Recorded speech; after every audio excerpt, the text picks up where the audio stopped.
ನಮಸ್ಕಾರ ಸ್ನೇಹಿತರೆ, ಗೃಹಲಕ್ಷ್ಮಿ ಯೋಜನೆ ಅಪ್ಡೇಟ್ಗಳಿಗೆ ನಿಮಗೆ ಸ್ವಾಗತ ಸುಸ್ವಾಗತ.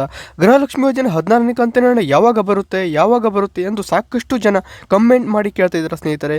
ಈ ವಿಡಿಯೋದಲ್ಲಿ ನಿಮಗೆ 14ನೇ ಕಂತಿನ ಹಣ ಯಾವಾಗ ಬರುತ್ತೆ ಎಂಬುದನ್ನು ವಿವರಿಸುತ್ತೇನೆ. ಎಲ್ಲರೂ ವಿಡಿಯೋ ಕೊನೆಯವರೆಗೂ ನೋಡಿ ಸ್ನೇಹಿತರೆ. ಅದಕ್ಕೂ ಮುಂಚೆ ನೀವು ನಮ್ಮ ಚಾನಲ್ಗೆ ಸಬ್ಸ್ಕ್ರೈಬ್ ಮಾಡಿಲ್ಲ ಅಂತ ಹೇಳಿದ್ರೆ ದಯವಿಟ್ಟು ಸಬ್ಸ್ಕ್ರೈಬ್ ಮಾಡಿಕೊಳ್ಳಿ, ಲೈಕ್ ಮಾಡಿ ಮತ್ತು ನಿಮ್ಮ ಸಬ್ಸ್ಕ್ರೈಬ್ ಮತ್ತು ಲೈಕ್ನಿಂದ ಇದೇ ಥರ ಕಂಟಿನ್ಯೂಸ್ ಅಪ್ಡೇಟ್ ಸಿಗುತ್ತಾ ಇರುತ್ತೆ ಸ್ನೇಹಿತರೆ.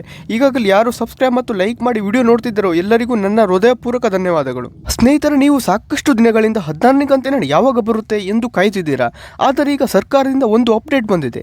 ಗೃಹಲಕ್ಷ್ಮಿ ಯೋಜನೆ 14ನೇ ಕಂತಿನ ಹಣ ಯಾವ ದಿನಾಂಕಕ್ಕೆ ಜಮಾ ಆಗುತ್ತೆ ಎಂದು ಸರ್ಕಾರವು ಅಧಿಕೃತವಾಗಿ ಘೋಷಿಸಿದೆ ಸ್ನೇಹಿತರೆ. ಎಲ್ಲರೂ ವಿಡಿಯೋ ಕೊನೆಯವರೆಗೂ ನೋಡಿ. ರಾಜ್ಯ ಸರ್ಕಾರದ 5 ಗ್ಯಾರಂಟಿಗಳಲ್ಲಿ ಗೃಹಲಕ್ಷ್ಮಿ ಯೋಜನೆ ಕೂಡ ಒಂದಾಗಿದೆ.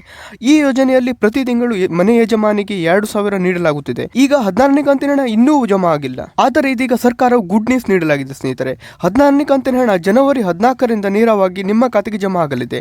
ಜನವರಿ 14ನೇ ತಾರೀಕಿನಿಂದ ಗೃಹಲಕ್ಷ್ಮಿ ಯೋಜನೆಯ 14ನೇ ಕಂತಿನ ಹಣ ನಿಮ್ಮ ಖಾತೆಗೆ ಜಮಾ ಆಗುತ್ತದೆ ಸ್ನೇಹಿತರೆ. ಈ ಬಗ್ಗೆ ಗ್ಯಾರಂಟಿ ಯೋಜನೆಗಳ ಅನುಷ್ಠಾನ ಪ್ರಾಧಿಕಾರದ ಜಿಲ್ಲಾ ಅಧ್ಯಕ್ಷರಾದ CS ಚಂದ್ರಭೂಪಾಲ್ ಅವರು ಪ್ರಕಟಿಸಿದ್ದಾರೆ ಸ್ನೇಹಿತರೆ. ಹೌದು, ಜನವರಿ 14ರಿಂದ ಈ ಹಣ ನಿಮ್ಮ ಖಾತೆಗೆ ನೇರವಾಗಿ ಜಮಾ ಆಗಲಿದೆ ಸ್ನೇಹಿತರೆ. ಗೃಹಲಕ್ಷ್ಮಿ ಯೋಜನೆಯಲ್ಲಿ ಡಿಸೆಂಬರ್ ತಿಂಗಳ 16ನೇ ಕಂತಿನ ಹಣವನ್ನು ವರ್ಗಾವಣೆ ಮಾಡಲು ಎಲ್ಲ ಸಿದ್ಧತೆಗಳು ಮಾಡಲಾಗಿದೆ ಸ್ನೇಹಿತರೆ. ಹಣವನ್ನು ಆರ್ಥಿಕ ಇಲಾಖೆಗೆ ಈಗಾಗಲೇ ವರ್ಗಾವಣೆ ಮಾಡಲಾಗಿದೆ. ಲಕ್ಷ್ಮಿ ಹೆಬ್ಬಾಳ್ಕರ್ ಮಹಿಳಾ ಮತ್ತು ಮಕ್ಕಳ ಅಭಿವೃದ್ಧಿ ಇಲಾಖೆ ಸಚಿವರು ಈ ಬಗ್ಗೆ ಅಧಿಕೃತವಾಗಿ ಹೇಳಿದ್ದಾರೆ ಸ್ನೇಹಿತರೆ. ಗೃಹಲಕ್ಷ್ಮಿ ಯೋಜನೆಯಲ್ಲಿ ನೀವು ಹಣ ಪಡೆಯಲು ನಿಮ್ಮ ಬ್ಯಾಂಕ್ ಖಾತೆಗೆ ಆಧಾರ್ ಕಾರ್ಡ್ ಲಿಂಕ್ ಮಾಡಬೇಕು. ಗೃಹಲಕ್ಷ್ಮಿ ಯೋಜನೆ 15ನೇ ಕಂತಿನ ಹಣದವರೆಗೂ ನಿಮ್ಮ ಖಾತೆಗೆ ಸರಿಯಾಗಿ ಹಣ ಜಮಾ ಆಗಿದ್ದರೆ ಈಗ ಕೂಡ ಯಾವುದೇ ಸಮಸ್ಯೆ ಆಗುವುದಿಲ್ಲ ಸ್ನೇಹಿತರೆ. ನೀವು ಮೊದಲನೇ ಕಂತಿನಿಂದ 15ನೇ ಕಂತಿನ ಹಣ ಪಡೆದಿದ್ದೀರಾ ಅಥವಾ ಇಲ್ಲ ಮತ್ತು ನಿಮ್ಮ ಜಿಲ್ಲೆ ಯಾವುದು ಅನ್ನು ಕಾಮೆಂಟ್ ಮುಖಾಂತರ ತಿಳಿಸಿ ಸ್ನೇಹಿತರೆ. ಧನ್ಯವಾದ.